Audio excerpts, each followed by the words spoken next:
Dartmoor prison, isolated from the outside world by walls of granite.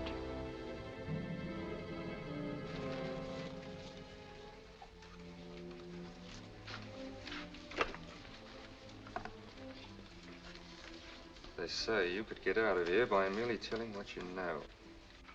You may or may not be another Scotland Yard bloke, but I'll give you the same answer I gave the others.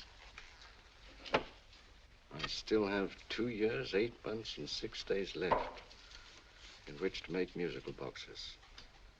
That'll be sold at auction for the benefit of this delightful sanctuary. And I intend to serve them.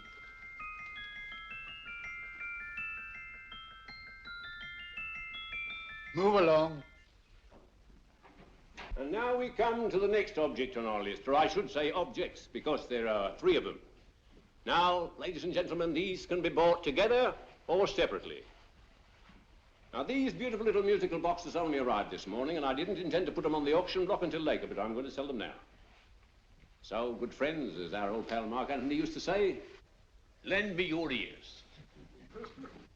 And what do you hear? Right. The beautiful tinkle tinkle of a musical box. What a lovely trinket. What a beautiful gift. Created and made by loving hands. A thing of beauty and utility. I was going to start with £5. It's a bargain, £5. Do I see any hands? If there's a connoisseur in the house, will go £3 for it. £2. £1. 10 shillings. Thank you, sir. Ladies and gentlemen, 10 shillings is offered for a musical box you couldn't buy anywhere in London for less than £5. It'd be stealing to let it go for 10 shillings. Like taking milk from a baby. All right, we're selling for 10 shillings. 10 shillings, 10 shillings is offered, 10 shillings is offered, 10 shillings is offered. And anybody give him £1? Want to give him £1? Oh, won't someone give me £1? A pound, £1 is offered, £1 is offered, ladies and gentlemen, £1 is offered. It's against you, sir. Will you go to £2? We go to £2, sir. £2. £2 is offered. £2 is offered. Going once, twice, third and the last call. Sold to the gentleman for £2. Sorry, my dear. Now, ladies and gentlemen, comes the opportunity to purchase an exact duplicate of the beautiful little musical box just bought by this gentleman for the ridiculous low price of £2. Oh, it's exactly the same. Exactly the same. Made with the same hands. You hear that? Isn't that lovely? That tinkle, tinkle, tinkle, tinkle. Sounds like Bow Bells to me, you know, with little angels pulling on the ropes, eh? Who'll give me £2 for it? Who's starting with £2? Will anybody start with £2? Oh, come, ladies and gentlemen. You know, from your enthusiasm, we might all be in Scotland instead of London. Please buy it for me, Daddy. £2, certainly not. We all might be in Scotland. Besides, I don't like his manner. £1, 10 shillings. £1. £1 is ours. £1, £1 is offered. £1 is offered, going £1. Any advance? Going once, going twice, the third and the last call. Sold to the lady for £1. Smart bidding, my dear. Thank you. We come to the third and last of these beautiful little musical boxes. Exactly the same. Tinkle, tinkle. Isn't that lovely? Ladies and gentlemen, I don't bring you here to gull you and swindle you. This is the exact replica of those 2 I just sold before.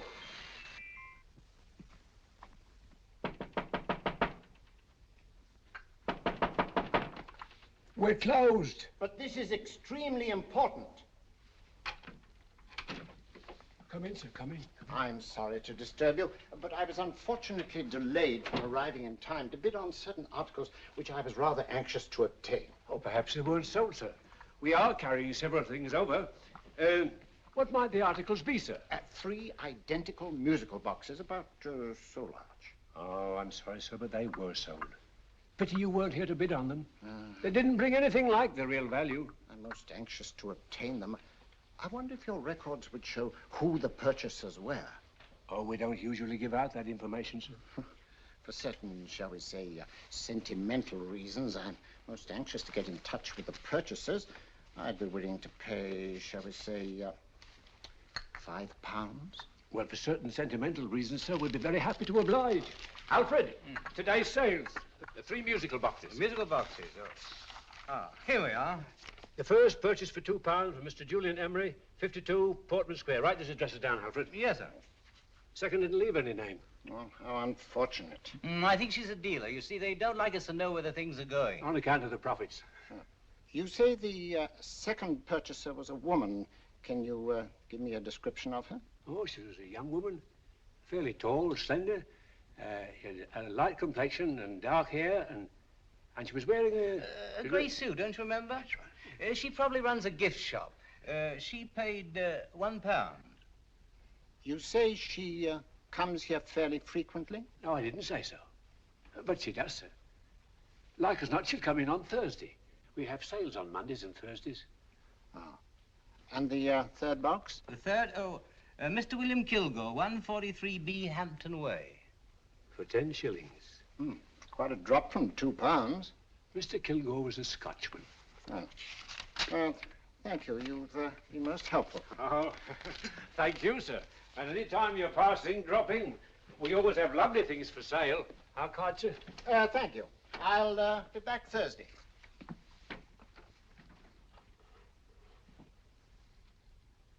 The message reached us too late.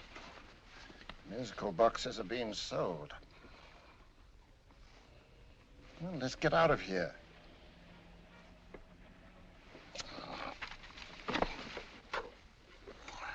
Someday you'll go too far.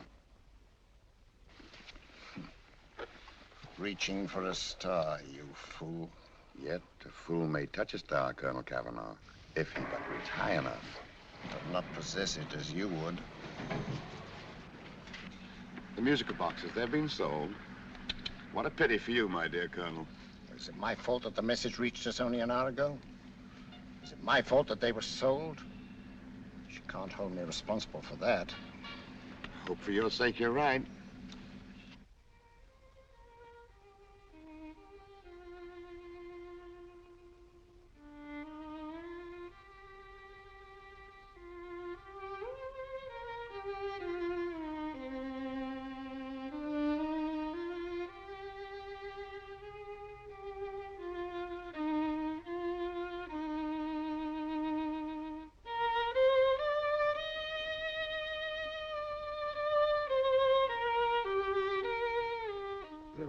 Upon you tonight at 7:45, a gentleman who desires to consult you upon a matter of the very deepest moment.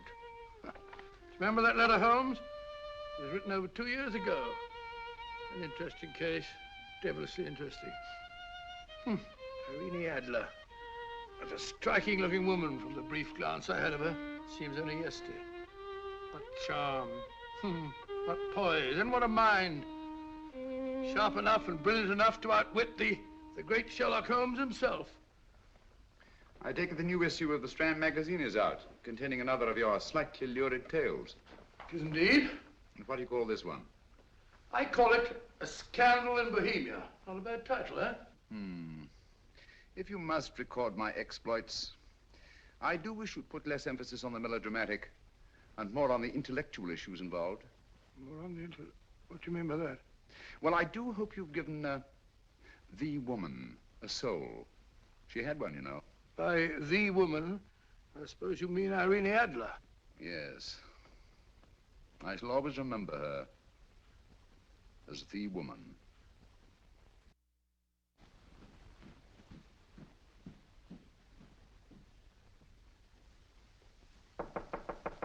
Come in. I think. That's him, old boy. How are you? How are you, old boy? I haven't seen you for years. I want you to meet my old friend Sherlock Holmes. Holmes, this is Stinky. In other words, Julian Emery. How do you do, Mr. Emery? Watson has often spoken of you. Oh, has he? Yes, we were at school together. Yes, more years ago than I care to remember, but you didn't come in here just to remind me of that. No, I just happened to be in the neighborhood and saw your lights burning, so I took the liberty of looking you up. Still writing your mystery stuff? Yes, there's a new one out this week. Good, I never miss them. Oh, good, thanks. I say that bandage makes you look very interesting. Still poking your nose into other people's business as usual? Who hit you? I haven't the foggiest notion. Somebody knocked me on the head in my own living room and then proceeded to commit the most idiotic burglary you ever heard of. Fellow must have been balmy as a coot. Balmy? Why? Come sit down, old boy. Yeah. You like a cup of tea? Huh? Oh, all right. I'll go and tell Mrs. Hudson about it. Yeah. Why do you say the robbery was idiotic, Mr. Emery? Oh, simply from the fact that with about £5,000 worth of musical boxes in my living room, the thief, who I caught in the act, made off with one that isn't even worth £5. I gather you're a collector of musical boxes. Yes, I am indeed. Some of them are very beautiful, but not the one that was stolen. The thief evidently grabbed the first thing that came to his hand when he heard me coming into the room. Still, it's rather odd, isn't it, that having disposed of you, he didn't pick up something more valuable. Was there anything unusual about the stolen box? No, nothing at all. No, I picked it up in the south of France, several years ago. You say you have many valuable music boxes, and yet the thief made off with one that isn't worth £5. Sounds like rather an intriguing little problem. Yes, well, I take it that he was just an ordinary petty thief and didn't know the value. That is a possible explanation, and yet I venture to say that the average petty thief has a more extensive knowledge of the value of objets d'art than the average collector. Well, anyway, that's Scotland Yard's theory. They didn't get very excited about it. That's consistent anyway. I wonder if I might see your collection, Mr. Emery. Oh, of course you could, yes. Nothing a collector likes more than showing off his trophies. When will it suit you? No time like the present. Good. My place is just round in Portman Square. Shall we? Yes, right. Hello? Where are you going? Stinky hasn't had his tea yet. Oh, I'm sorry. We're going round to my place, where I'm going to give you something better than tea. Now, this one was made for Louis XV, and is one of the very few still in existence from that period. And a particularly fine specimen at that. Charming, isn't it? Quite. It all sounded to me like a lot of mice running about on a tin roof. I'm afraid you have no ear for music, Watson. Give me a good old band playing a rousing march. You'll have all your silly little tweets.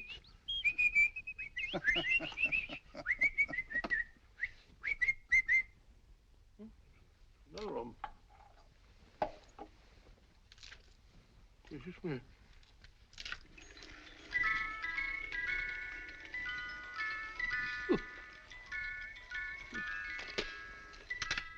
Stupid thing. Singing rabbit. What would you say offhand is the value of a box like that, Mr. Emery? Well, it's hard to say offhand, but I think we'll bring about £500 or £600 today. It's the gem of my collection. Yet a thief who steals an oddity like a musical box passes up one worth £500 for one of almost no value at all. Odd. Very odd. What was the stolen box like, Mr. Emery? Oh, just a plain wooden box about so big. As a matter of fact, I have one over here almost exactly like it. I picked this up yesterday at an auction room in Knightsbridge. Paid only £2 for it. Of course, I wouldn't in the ordinary way add one like this to my collection, but the tune intrigued me. I'd never heard it before.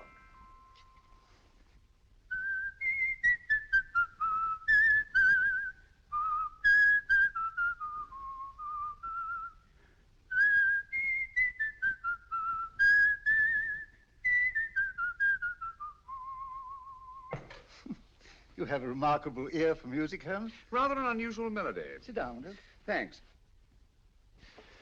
You say you bought that box at an auction sale yesterday?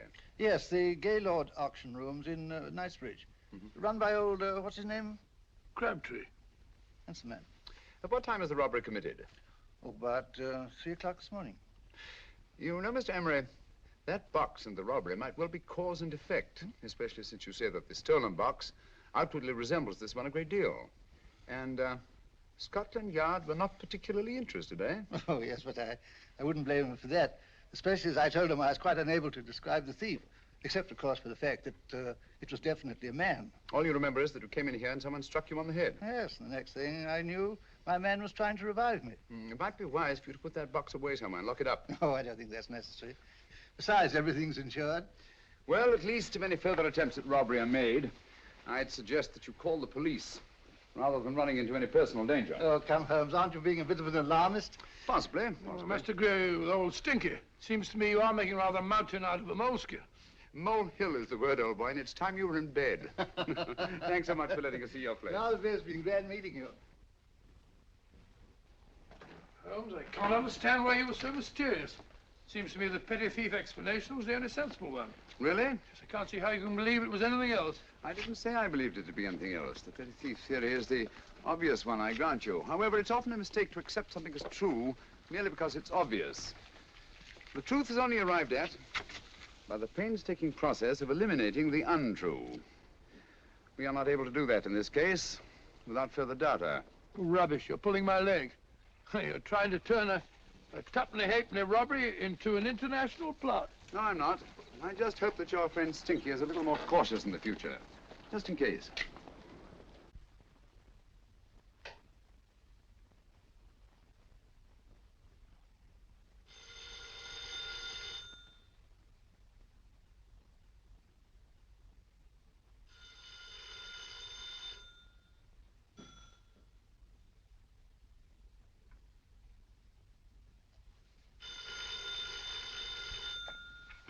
Hello? Yeah? Julian Emery here. Who? Why, of course I remember you, Mrs. Courtney. Yes, you're the one bright spot at that appallingly dull affair of Lady Sanford's. Huh? Of course it isn't too late to come round. Yes, I shall be delighted to give you a drink. I tell you what, come straight up and I'll leave the door unlatched. Right, well, 15 minutes? Good. I shall be counting each moment. No, I mean that, really. Right, goodbye.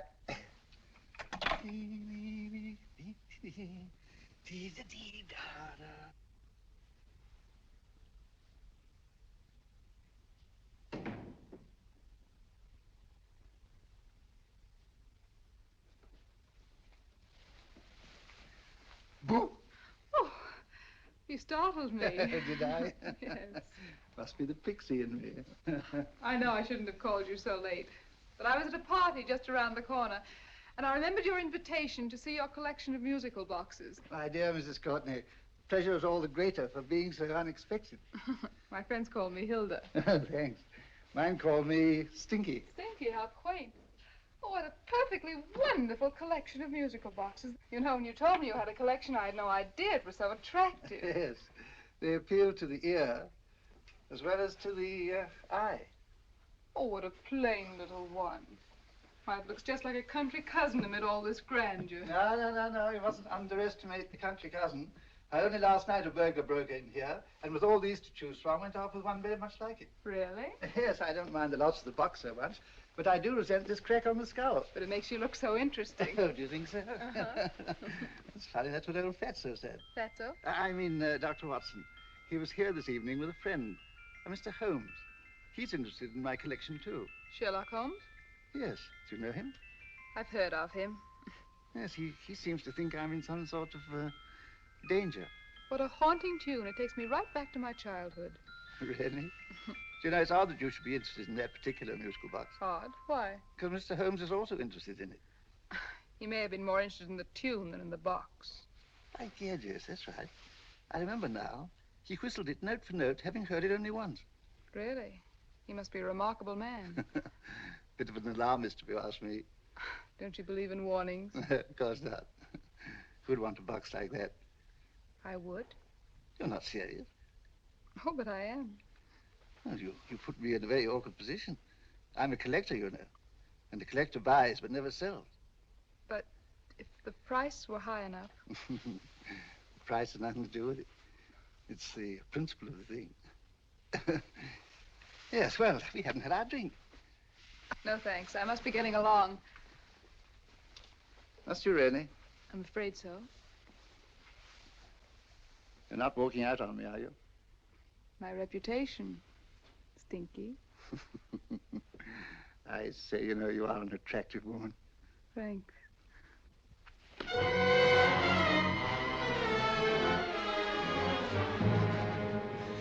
You fool. I told you to wait outside. What did you have to kill him for? All I had to do was walk out with this. He held you in his arms. Don't touch him. Don't touch anything. Now get out. I'm sorry. You're sorry. What about me? This is murder. What about Scotland Yard? What about Sherlock Holmes? Now get out!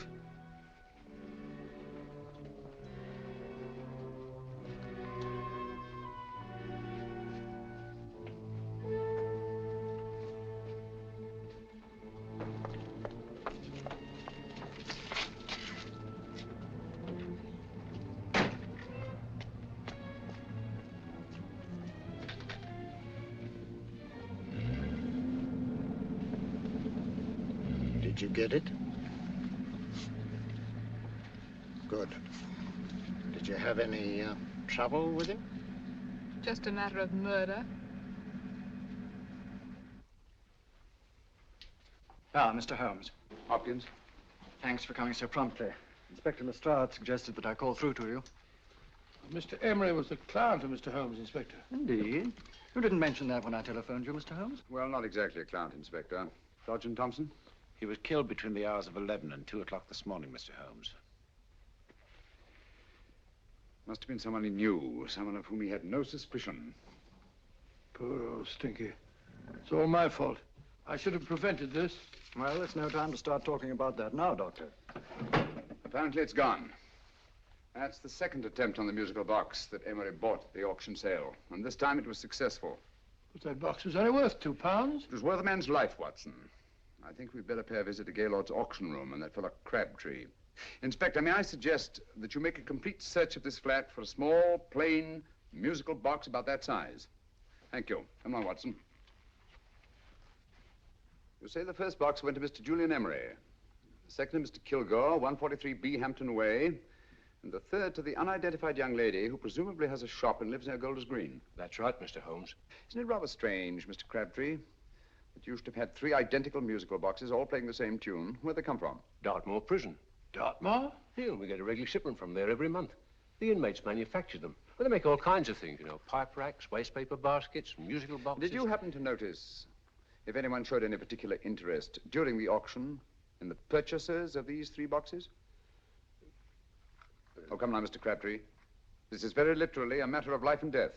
Well, since you put it that way, Mr. Holmes, there was a gentleman came in here about an hour after closing time, and he was in an awful state, he was. He gave me £5 to tell him where the boxes had gone to. He said they had a sentimental value for him, sir. Expensive sentiment. Can you describe him? He was tall, distinguished looking, and he had grey hair and a moustache. He was quite a gentleman, sir. What was his reaction when you were unable to supply him with the address of the young lady who owned the shop? I told him the young lady usually come back on Thursday. He said he'd come back on Thursday. Now, that's tomorrow. Thank you, Mr. Crabtree. You've been very helpful. Thank you. Come along, Watson. Where are we going now, Holmes? To the home of Mr. Kilgore, the man who bought the 3rd box.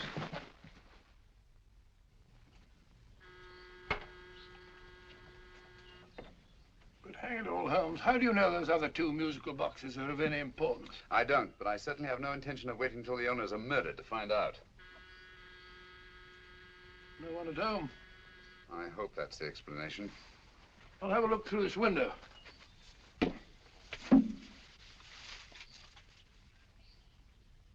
Doesn't seem to be anyone there. The whole place seems deserted as far as I can see. Yes.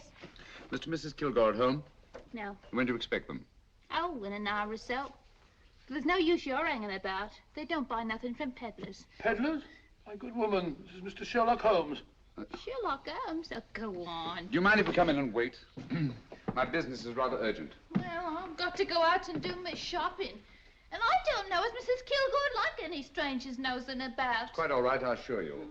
Well, I've got to be off. You 2 wait in the parlor. And no smoking either. Mrs. Kilgore says it smells up the house. Funny old girl, Holmes.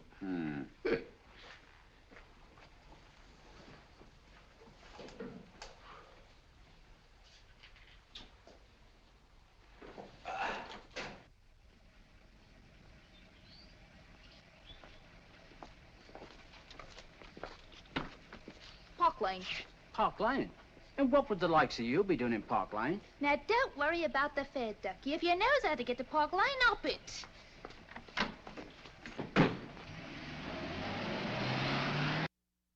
You know, Holmes, I've been thinking. There must have been something hidden in that box of old Stinky's. Stolen jewelry, possibly. What's up, Holmes? Listen.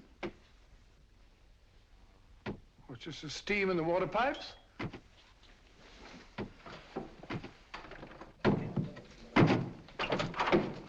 Watson! Great Scott! Come on, Holmes. Get on the chair here. It's all right, my dear. There. Now, don't worry. It's all over. There you are, dear. Don't cry anymore. She tied me up and shut me in the cupboard. I know. She won't come back. Did you show her your new musical box? Yes, she said she wanted to hear it play, and as soon as I showed it to her, she grabbed hold of No, I me. know. Now, don't worry. We'll buy you a new musical box. Yes, my dear, the best one in London. Watson. Oh, what a fool I've been. What do you mean, Holmes? She took the musical box out of this house and that market basket. Right under our very noses. Why could the Kilgore charwoman want to take the music box? She isn't the Kilgore charwoman. She's a consummate actress. An extremely clever, unscrupulous woman who will stop at nothing. Take care of the child, will you, Wolfella, till our parents get back. Explain everything to them. Of course I will. But, Holmes, where are you going? Somewhere, somehow. I must get to the young lady who bought that third musical box before our opponents find out. I only hope that I won't be too late. Oh, no. No, darling, you mustn't cry anymore. Now, cheer up. Would you like to hear old Uncle make a noise like a duck?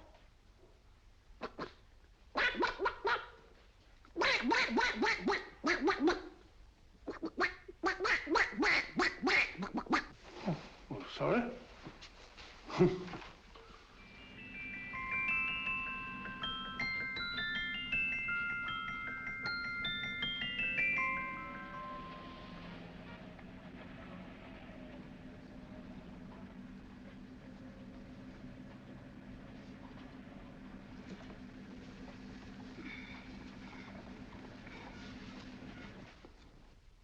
And now, ladies and gentlemen, how much am I offered for this beautiful lace Dresden china figurine? A lady of the French court. Now, this is the genuine article. What a beautiful ornament for your mantelpiece. Or you could use it as a centerpiece on the dining room table. Now, will somebody start me for £10? Will somebody start me for £10? £8? £7? All right, £5 is offered, £5 is offered, £5 is offered, £5.10, £5.15, £5.15. £6 is offered, £6, going once, going twice. The third and the last call. Have you all done? Sold to the lady from Twickenham for £6. Next, we have a real museum piece, ladies and gentlemen. A fine 19th century doll. The costume an exact replica of the holiday clothes worn by the Hungarian peasant women. Now, ladies and gentlemen, an article like this would cost you from £15 to £20 in a West End shop. I'm not going to ask you for anything like that. Who'll give me £2 for it? £2. Anybody offer me £2? £2 for the Hungarian? £2? £1. What? Anybody give me £1? Anybody offer me £1 for the doll? £1 is offered, ladies and gentlemen. £1 is offered. Now, I'm not going to waste your valuable time or mine in trying to get one half of what this beautiful doll is worth. If the young lady can steal it for £1, that's her good fortune. So it's going once, it's going twice, the third and last call. Any more? Sold to the young lady for £1. And now, ladies and gentlemen, may I draw your attention to something which may be a great surprise to you, worthy of any collection. The only other one like it is in the British Museum. It's a Ming vase of the 7th dynasty. This vase lay in a large collection somewhere outside Rome for over 2 centuries, I understand. It was discovered there by the noted antiquarian, Sir Andrew Coppleston. Now, some of you may remember Sir Andrew Coppleston.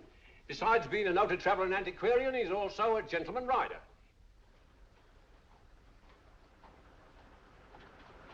The girl with the parcel in her hands, that's her. Are you sure that's the girl? Well, she fits perfectly the auctioneer's description. Follow her, Hamid.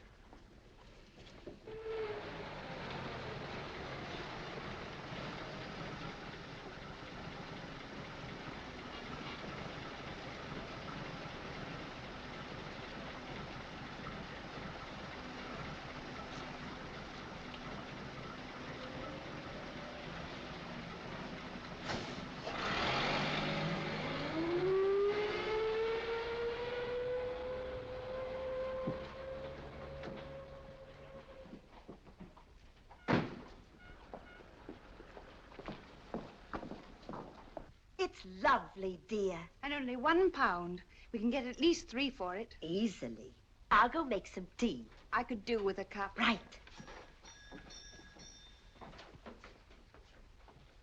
Good afternoon. Good afternoon. I'm looking for a birthday gift for a 7-year-old girl. What would you suggest? We have some lovely dolls. Now, this Hungarian I think peasant- she has enough dolls already. Books are always welcome. Well, I'm looking for something a little different. Well, that's rather cute. What is it? Well, that's a musical box. Children always love them. And this is an exceptionally nice one. It plays many tunes.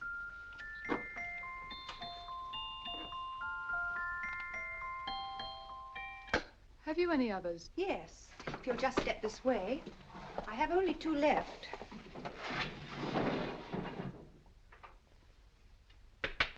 How nice.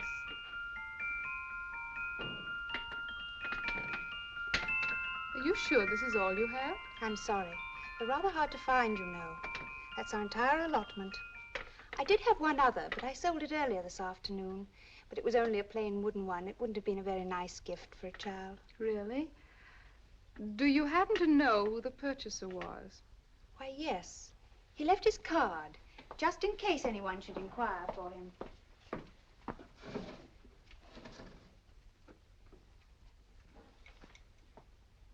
How interesting. I'm sorry, but I'm afraid I'll have to look a bit further. Thank you anyway. Good afternoon. Thank you.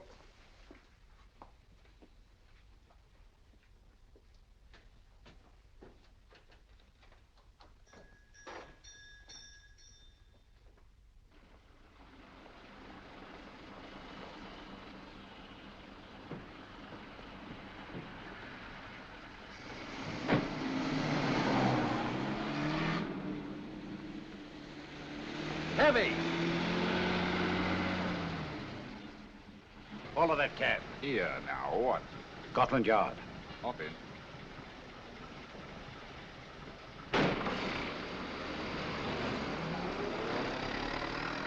Sherlock Holmes. I might have known. We thought we were the hunters, instead of which we're the hunted. We've been fools. We played right into his hands. Of course. He's had us followed.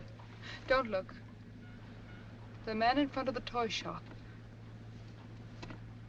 Hamid, turn sharp right at the next corner and again at the next.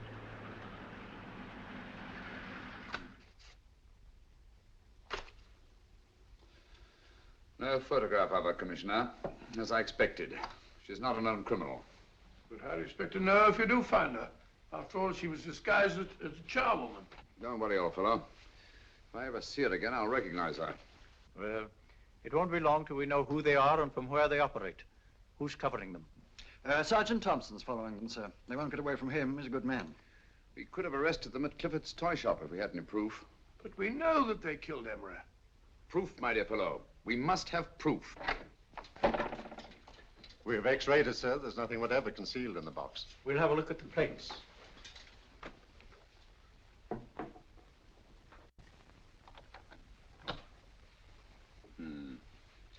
There must be some clue. And it's probably so obvious that we've all overlooked it. Seems to me we're up against a bunch of lunatics. Not lunatics, my dear fellow. Extremely astute, cold-blooded murderers. What can these little musical boxes have in them that's so important? Don't forget, they were made in Dartmoor prison. You can smuggle stuff into prison, but not out. Do you want us to break the box apart, sir, to see if there's anything the X-ray hasn't caught? No, not yet. Do you mind if I take it? Certainly. Thanks.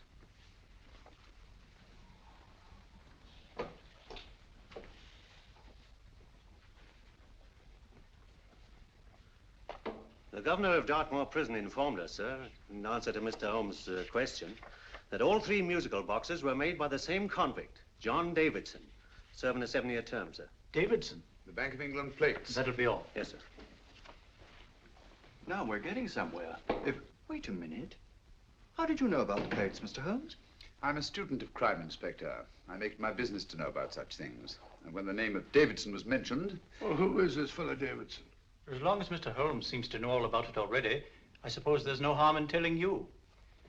2 years ago in London, there occurred a robbery of such tremendous importance, although the stolen articles themselves have no intrinsic value whatsoever, that the Home Secretary was instrumental in seeing that not a word of it appeared in any newspaper. But you never told me anything about this, Holmes. You were away at the time. Articles of no intrinsic value and yet of such importance? I don't understand. Davidson was apprehended within 15 minutes of committing the theft. But by that time, he'd hidden the articles in question and they've yet to be found. Before going further, Dr. Watson, I must inform you that this matter's not to be mentioned outside of this room. Of course not. Do I look like a man who'd gossip? Let's not go into that now, old fellow, shall we? Davidson had been employed for years in a position of extreme trust by the engravings department of the Bank of England. The articles he stole were nothing less than a complete duplicate set of plates for printing £5 notes. What? The Bank of England's own plates? Precisely. And with those plates, a gang of crooks could flood England with £5 notes, not forged in the usual sense of the word, but notes undetectable from genuine Bank of England notes in any way whatsoever. Good heavens. Any whisper at all might have resulted in enormous damage in shaking public confidence in the Treasury. We tried everything after we arrested Davidson. Offered him a shorter sentence if he'd tell us where he'd hidden the plates. Why, we even put in Scotland Yard men with him as cellmates, but no results. Obviously, Davidson is a man of strong character and infinite patience. Yet suddenly he feels impelled to smuggle out the secret of the hiding place of the plates to his confederates. Why? I don't understand, Mr. Holmes. Well, for example, has the Bank of England made any plans to radically change the design of the £5 note so that in, say, 7 years from now, notes made from the stolen plates would be worthless? Confidentially, Mr. Holmes, such a move was discussed. But replacing all the £5 notes in circulation would be such a Herculean task that nothing's been done about it as yet. I see. Of course, there is another possible explanation. Davidson didn't have much time to find a hiding place before he was captured. He may be afraid that the plates will be accidentally discovered before he's released. Hence his anxiety to communicate their whereabouts to his confederates as soon as possible. I believe you've hit it, Mr. Holmes. I'm sure that the message is contained in this musical box. Or rather, in all 3 musical boxes, since possession of all 3 seems to be essential. Our opponents have 2/3 of the puzzle, we have 1/3. Well, what are you going to do, Holmes? Try to deduce the message from the 1/3 that we have.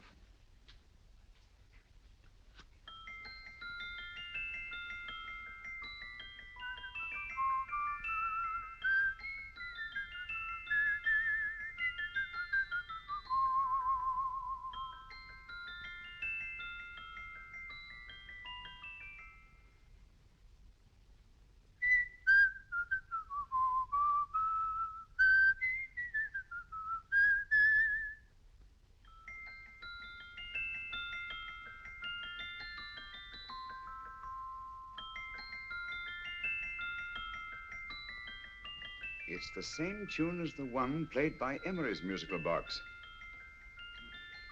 And yet it's different. Sounds the same to me. The tune. Somehow the tune is the key to the mystery. It must be the tune. Otherwise, why use 3 musical boxes to convey the message? Why not collar boxes or shoe boxes? Yes? It's for you, Inspector. Oh, thank you, sir. Inspector Hopkins speaking. What? Where? Golders Green Station reports they've just found Sergeant Thompson's body. From the tire marks on his clothes, he was apparently run over by a taxi. What an unfortunate accident. Not an accident, my dear fellow.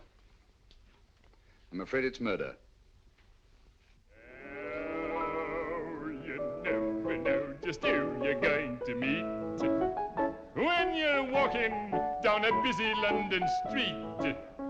Mrs. Hawkins, Mrs. Brown, any subject of the crowd. Oh, you never know just who you're going to meet. So you better hold your topper in your hand, just in case you meet a lady on the Strand. Girls will think you're kind of sweet, and your day will be complete. Oh, you never know just who you're going to meet. Now, a gentleman is judged by his appearance. Yes, a gentleman is judged by how he talks. Now, he's much better off when he's acting like a toff, especially if he's taking him a walk. What on earth is this outlandish place? A rendezvous for actors. Actors? Buskers, old boy. You've seen them 1,000 times. Actors who entertain the queues, waiting outside theaters. Who you're going to meet when you're walking down a busy London street. So you better wear your best, how it pays to look your best, 'cause you never know just who you're going to meet. So you better keep your manners right in view, just in case a lady gives a how'd you do. Keep your trousers in a pleat, shine your shoes and keep them neat, 'cause you never know just who you're going to meet. Blimey. Mr. Holmes. How are you, Joe? Never met him. And yourself? Fine, thank you.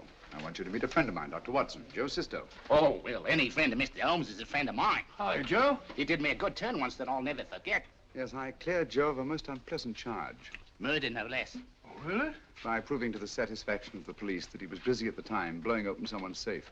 That's right, Governor. Good gracious me. Joe, now you can help me. Come on, buzz off, buzz off. Come on, up it, up it. Can't a gentleman have some peace and quiet around here? And you too. There you are, Mr. Holmes. Now we can have some peace and quiet around here. Thank you, Joe. There's £5 in this for you. Well, I wouldn't want to take it on myself, sir, but I can get somebody to do it for you for half of that. You don't know what the job is yet. For £5? Murder, ain't it? What? No, Joe, not murder, just music. I want you to identify a song for me. Oh, there ain't a song that's been written that I don't know. That's why I came to you. Of course, the violin is more my instrument, but, oh, well, here we go. Now, listen to this, Joe.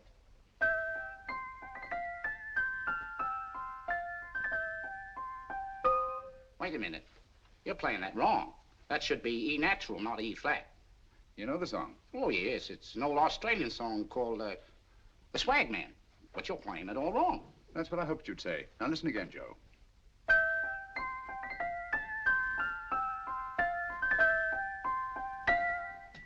That's the same tune, all right, but you're making different mistakes than you did the first time. No, not mistakes, Joe. Call them variations. Here, play the song for me, will you, the way it's written.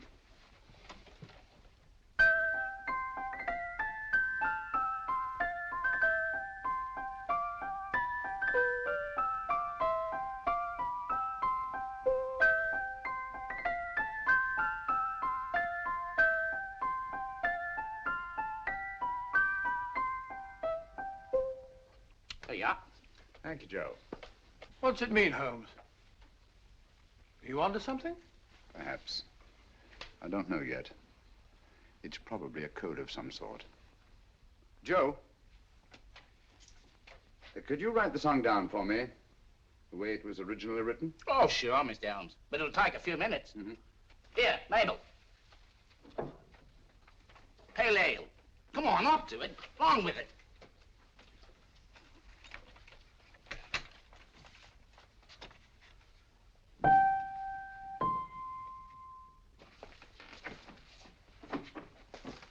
Well, obviously it isn't the lyrics. No combination of those words made any sense at all. The variations in the way Emery's musical box played the tune are different from the variations in the one we have. You sure? Quite. You see, I took the trouble to memorize the tune as played by Emery's box that night we were with him in his flat. Holmes, you amaze me. Elementary, my dear fellow. One of the first principles in solving crime is never to disregard anything, no matter how trivial. But why were 3 boxes? Why not 1? Because the message was obviously too long to be conveyed by any one variation. Then there's the 3rd box, the one that woman took from the Kilgores. That contains yet another set of variations. Yes, well, it's all beyond me. Well, all we have to do now is to find the secret of the variations. Not a very easy problem to solve, my dear fellow.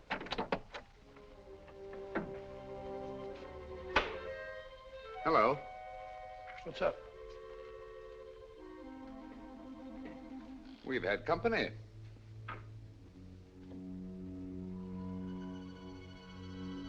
I say, this is outrageous. Ask Mrs. Hudson to come in here, will you? Right.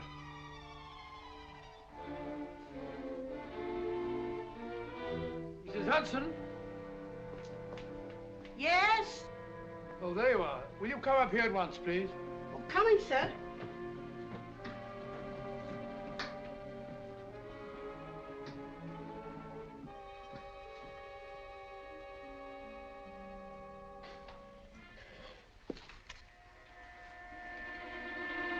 Mercy me, Mr. Holmes. What has happened? Who called while we were out, Mrs. Hudson? Just a young lady. The one who said you wanted her to wait for you. And a nice-looking old gentleman with Our her. friends again, Watson. Friends? What did the young lady look like? Oh, I couldn't see her face. She had a heavy black veil on. But she had such a nice way with her. Oh, I'm sorry, Mr. Holmes, if I've done anything wrong. But you did say I should always let clients come in and wait for you. Don't worry, Mrs. Hudson, don't worry. You had no way of knowing. It's quite all right, quite all right. Now, don't worry, Mrs. Hudson. Don't worry. Well, where on earth's the musical box? They didn't get it. Didn't get it? Where is it? It's in your hand. Huh? In that biscuit jar. Take the biscuits off the top. Now put your hand inside, and you'll find the music box. Well done, Holmes. Well done. Amazing.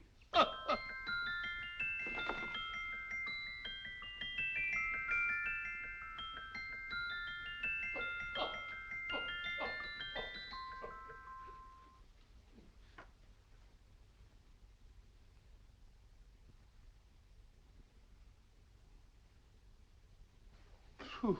Nice fresh smell. Like a pub after closing time.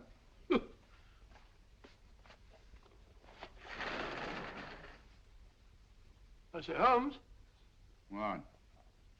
it's morning. Allow me to congratulate you on a brilliant bit of deduction.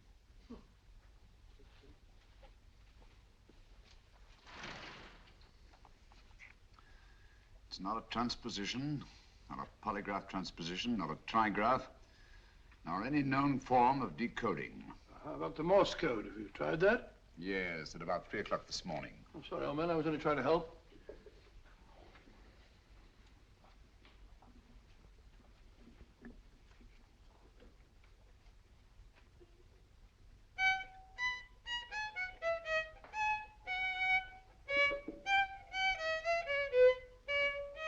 Oh, do me a favor.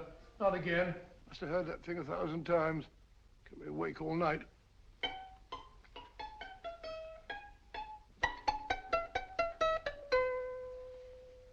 Not a very distinguished composition, I grant you. You know perfectly well I don't know one tune from the other. When I was a kid, my people tried to have me taught the piano. I've always felt sorry for that old teacher of mine. The poor old girl finally reached the point of numbering the keys for me. 1, 2, 3, 4. Even then, I never progressed beyond it. Numbering the keys, Watson. The 19th key of the keyboard is the 19th letter of the alphabet. S. Here. Write this down when I give it to you, old fellow, will you? The first altered note. Write S first. Now, the 8th key is H. The 5th key, E. The 12th key, L. The 6th key, F. S-H-E-L-F. Shelf. Your piano lessons were not in vain, old fellow. You've solved it. Thank you. Thanks, old bean. Hold it. We now have 2/3 of the message. Behind books, third shelf, secretary, Dr. S. Presumably, these are the first and second portions of the message. And this gang has the first and third parts of it. Precisely. Then it's a stalemate? Yes, Commissioner, but we can't leave it like that. There's no doubt in my mind that they'll try to secure our third of the message that's missing. Well, I assume you've taken every precaution to guard the Clifford music box. Oh, yes, it's carefully hidden at Baker Street with Dr. Watson on guard. However, I'm reasonably certain that, difficult as it may be, we can find the plates even without the missing part of the message. Behind books, third shelf, secretary, Dr. S. Well, outside of the fact that Davidson hid the Bank of England plate somewhere in London, Mr. Holmes, I don't see that we've progressed at all. Allow me to point out to you, sir, the key words Dr. S. It looks as if the plates were hidden in the house of a doctor. Whether S stands for his first or last initial remains to be determined by a process of elimination. Well, there must be 10,000 doctors in London with S for a first or last initial. Precisely. And every one of them will have to be questioned in person. That's why I say this is a task for Scotland Yard. It's a task, all right. But Scotland Yard has searched worse haystacks and found the needle. Well, for the time being, I'll leave the matter in your hands, gentlemen. We'll call you if and when we get a lead on our mysterious Dr. S. Thank you. In the meantime, I intend to follow up a little clue concerning a cigarette.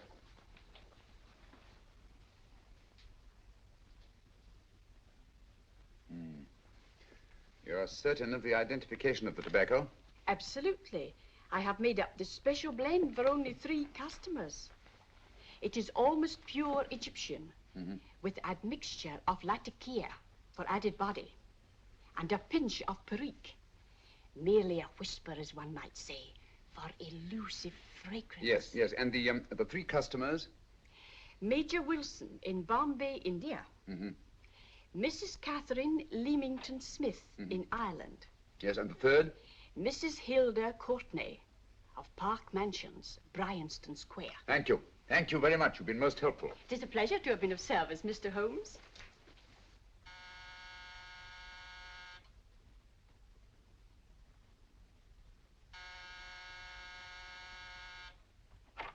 Yes?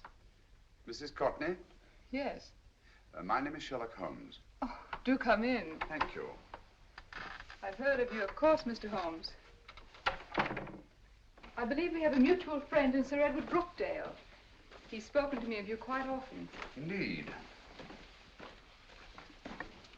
And to what good fortune am I indebted for this visit? I think you know Mrs. Courtney. Well, I did get a summons for speeding last week. But outside of that, I don't think I'm of any interest to the police. Oh, come now, Mrs. Courtney. You seem to forget that you and I have met before. I'm sorry. I'm sure I would have remembered meeting the great Sherlock Holmes. Please sit down. Thank you. You say we met before. Yes. At the home of Mr. and Mrs. Kilgore, 143B Hampton Road. Kilgore?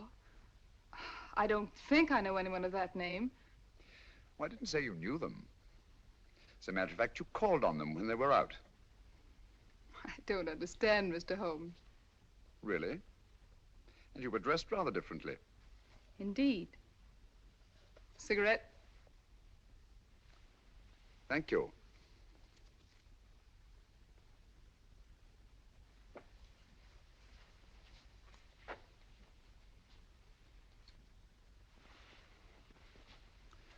Thank you. You know, Mrs. Courtney, people generally forget, in assuming a disguise, that the shape of the ear is an almost infallible means of recognition and identification to the trained eye. Evidently, you've mistaken me for someone else. Oh, no, not at all. Though naturally, I expected your denial.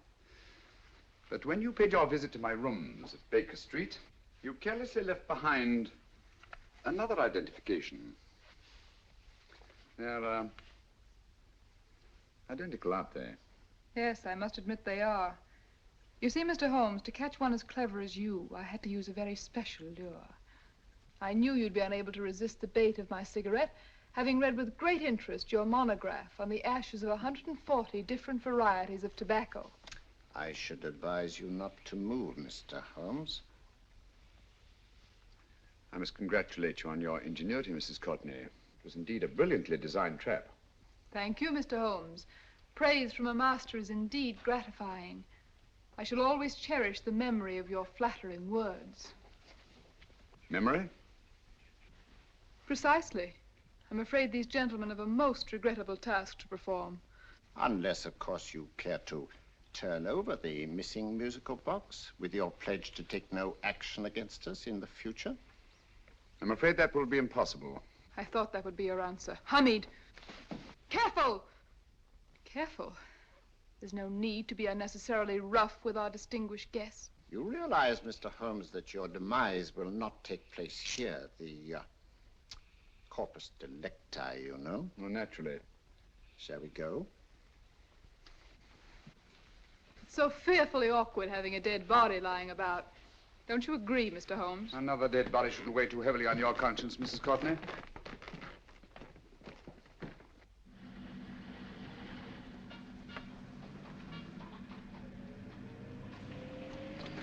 You mind if I have a cigarette? Don't see why not.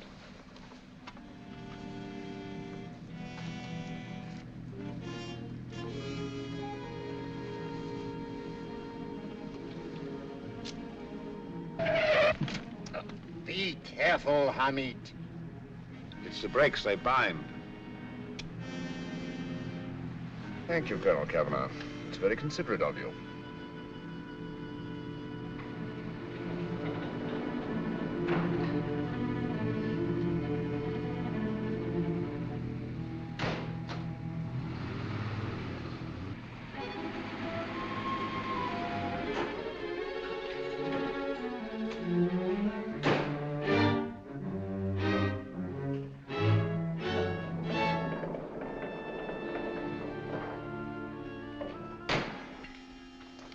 You'll be happy to know, Mr. Holmes, that your death will be a painless one. Hamid, attach this to the motor of the taxi. That little attachment, my dear Mr. Holmes, contains the deadly fluid known as monosulfide. The Germans use it with gratifying results in removing their undesirables.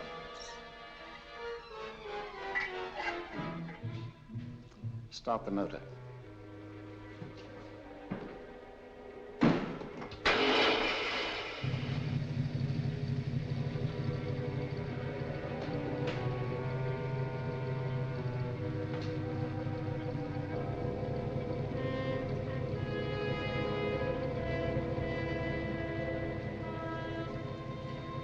Tape his mouth.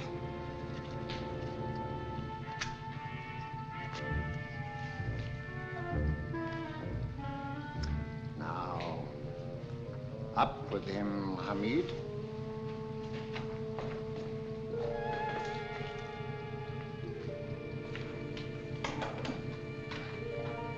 You find yourself like Muhammad's coffin, Mr. Holmes, suspended between heaven and earth.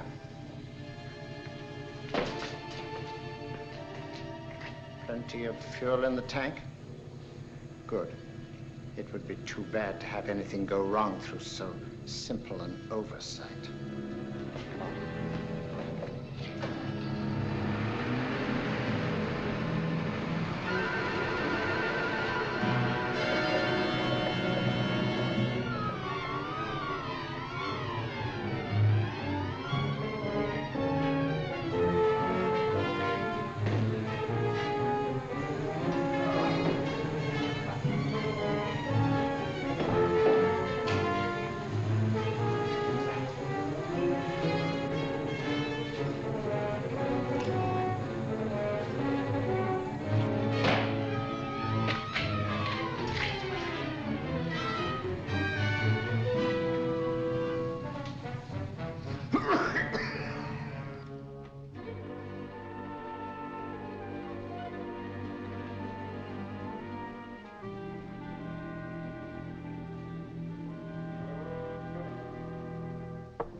Good afternoon. Mr. Sherlock Holmes? No, I'm Dr. Watson. Oh, of course, Dr. Watson. How stupid of me. Oh, so this is stupid of me. Won't you come in? Well, I really came to see Mr. Holmes. Oh, I'm afraid he's out. I don't know when he'll be back. Perhaps there's something I can do. Won't you sit down? Thank you. You know, Sherlock Holmes and I have been engaged on a great many cases. Oh, really? Yes, indeed. As a matter of fact, this very moment, we're involved in one of the most baffling... Oh, well, won't you tell me your trouble, and I may be able to help you. That's very kind of you, Dr. Watson. Perhaps if I wouldn't be imposing too much. Imposing? Oh, there's no imposition. No imposition at all. A pleasure, I assure you. Now, tell me all about it, Miss Williams. Mrs. Williams. I live in Surrey, Dr. Watson, and I've come up to London in sheer desperation. My only sister has disappeared, and the local police seem utterly unable to find her. Well, Holmes and I solved a case exactly like that once. Very interesting as far as I remember. I call it the adventure of the solitary cyclist. Oh, sorry. Now I come to think of it, it wasn't so very similar. Entirely different. I don't think what I was saying. Where were we? She's only 17, Dr. Watson, and until she disappeared last Thursday, she seemed to be in the best of spirits. Well, possibly a romantic entanglement? Oh, no, nothing of the sort. She left no note, didn't even pack a bag, no explanation. She just started to walk to the village from our house in broad daylight and simply vanished from the face of the earth. Oh, there. Might I have a glass of water? Glass of water. Have one in 1 minute.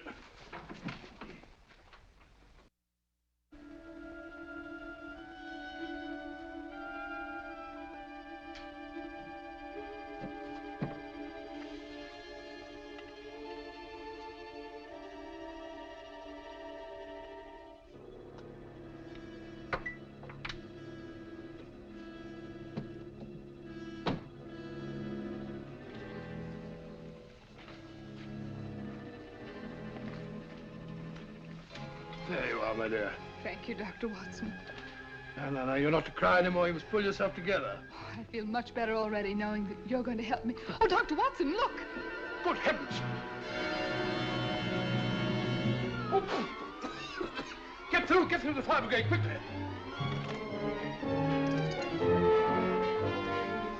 Haven't you a fire extinguisher? By Jove, we have in the kitchen.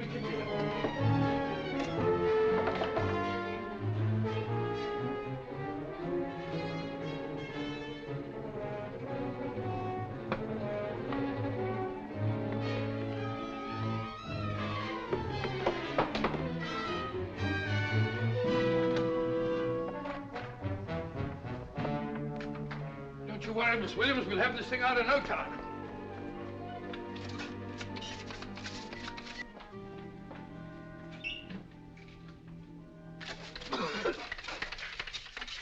That's got it. Get some air. Well, you see, there was no need for the fire brigade after all. I hope you weren't too frightened, Miss Williams. Oh, gone. That's the trouble with women. They always lose their heads in an emergency. Well...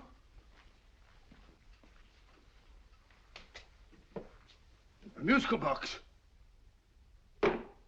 Great Scott!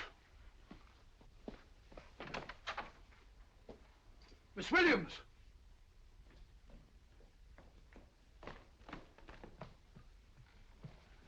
Well?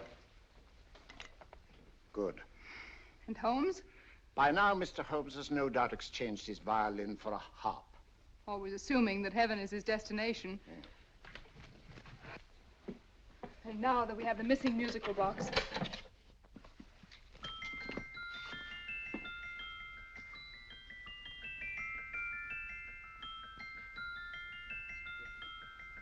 Nineteenth note. 19th letter. Yes. He hasn't been there, you say? Holmes, where on earth have you been? I've been trying to get you at the club, at Scotland Yard, all over London. You were looking for me in the wrong places. Holmes, terrible things happened. I've been duped. That woman, she made a complete fool of me. Well, what do you mean? Well, she came here, let off a smoke bomb. I thought the whole place was on fire, and my first thought was to save the musical box. No need to say any more. She has the box. Yes. Don't blame yourself too much, old fellow. She's an extremely clever antagonist. Smoke bomb, you said? Well, you can console yourself with the thought that your charming friend is at least a reader of yours. What do you mean? If I remember correctly, you wrote about my little experiment with smoke and the cry of fire in a story you entitled A Scandal in Bohemia, which has just appeared in the Strand magazine. All right, old boy. Don't rub it in. Well, it may cheer you up to know that you made a fool of me, too. That cigarette stub was planted here for one express purpose. We're going to bandaging around this place. Bandaging? What's the matter, Holmes? You hurt? Explanations will have to wait until later. At the moment, we're faced with a problem which I fear is insurmountable. Come over here, old boy, will you? Right. Our opponents are in possession of all 3 parts of the code. And here are we, while the Bank of England plates pass into their possession. Cheer up, old fellow, cheer up. As Dr. Samuel Johnson once said, there's no problem the mind of man can set that the mind of man cannot solve. What's that, old fellow? I was just quoting Dr. Samuel Johnson. He said there is Thank you, Watson. Thank you. Leaving the front reception room, we come into the main hall, where Dr. Johnson was in the habit of passing through to have his meager meals in the dining room opposite, in company with his friend and biographer, James Boswell. We will now pass up the stairway, which remains in its natural wood finish, just as it was when the good doctor was here. The framed etching on the wall is believed to have been presented to Dr. Johnson by the distinguished painter, Sir Joshua Reynolds. I've been told here that picture was given in by Mrs. Thrale, and it's definitely not a Reynolds. Is that important, my dear? Oh, I'm sorry. This way, ladies and gentlemen, please, this way. Move along, children, move along. The secretary's not on this floor. Patience, Hamid. I have a feeling My that... dear Colonel, with Sherlock Holmes out of the way, what could go wrong?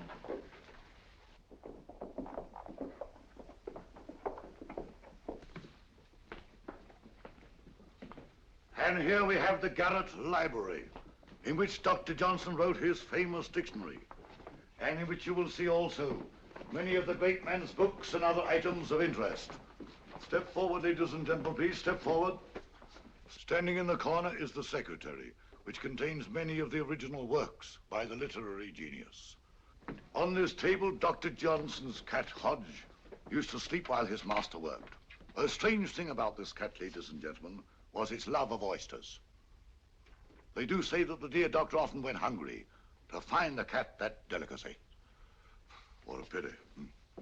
Now we will visit the grey room, which is immediately below us, in which you will see the very bed in which Dr. Johnson died. What did he die of? Gout. Just gout. This way, ladies and gentlemen. Mind the steps, please.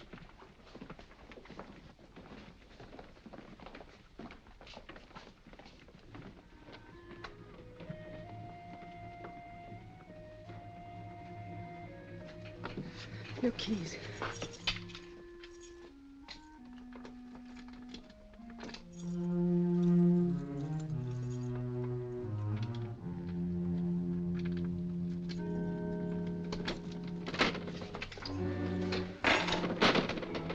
Third shelf up.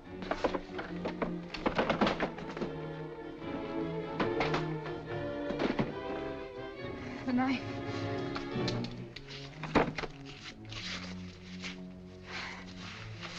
Gentlemen, the Bank of England plates. Well, Mrs. Courtney, so we meet again. No, I shouldn't do that if I were you, Colonel Cavanaugh. I must congratulate you, Mr. Holmes. You're far more clever than I thought. Thank you, Mrs. Courtney. Praise from you is indeed gratifying. I shall always cherish the memory of your flattering words. Memory?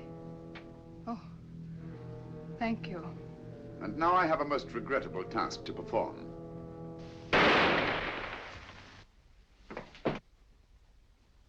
Holmes! Coming, Holmes! Holmes, you all right? Perfectly, thank you, old fellow, but I think this gentleman on the floor requires some medical attention. We must see that he looks his best, you know, when he's hanged. Take them in charge.